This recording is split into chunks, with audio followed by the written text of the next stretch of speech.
Information ವರ್ಲ್ಡ್ಗೆ ಸ್ವಾಗತ. ನಾನು ಶ್ರೀದೇವಿ ಶ್ರೀನಿವಾಸ್. ಕರ್ನಾಟಕ ರಾಜ್ಯ ಅಗ್ನಿಶಾಮಕ ತುರ್ತು ಸೇವಾ ಇಲಾಖೆಯಲ್ಲಿನ ವಿವಿಧ ಹುದ್ದೆಗಳಾದ ಅಗ್ನಿಶಾಮಕ 2 ಅಗ್ನಿಶಾಮಕ ಚಾಲಕ 3 ಚಾಲಕ ತಂತ್ರಜ್ಞ ಈ 3 ಹುದ್ದೆಗಳನ್ನು ಫೈರ್ ಆಪರೇಟರ್ ಅಂಥೇಳಿ ಮರುನಾಮಕರಣ ಮಾಡಿದರು. ಈ 3 ಹುದ್ದೆಗಳನ್ನು ಯಾವ ಉದ್ದೇಶಗಳಿಗಾಗಿ ಇದನ್ನು ಮರುನಾಮಕರಣ ಮಾಡಿದರು ಅಂತಂದ್ರೆ, ಆಡಳಿತ ಹಿತದೃಷ್ಟಿಯಿಂದ ಹಾಗೂ ಆರ್ಥಿಕ ಮಿತವ್ಯಯ ಸಾಧಿಸುವ ಉದ್ದೇಶದಿಂದಾಗಿ ಈ 3 ಹುದ್ದೆಗಳನ್ನು ಫೈರ್ ಆಪರೇಟರ್ ಆಗಿ ಮರುನಾಮಕರಣ ಮಾಡಿದರು.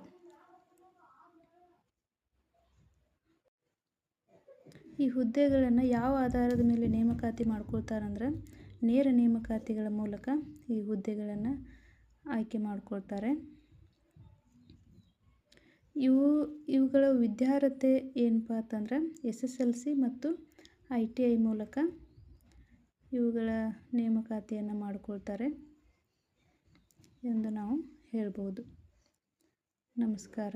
ನಮ್ಮ ಚಾನಲ್ನ ಇನ್ನೂ ಯಾರು ಸಬ್ಸ್ಕ್ರೈಬ್ ಮಾಡ್ಕೊಂಡಿಲ್ಲ ಅಂದರೆ ದಯವಿಟ್ಟು ಸಬ್ಸ್ಕ್ರೈಬ್ ಮಾಡ್ಕೊಳ್ಳಿ.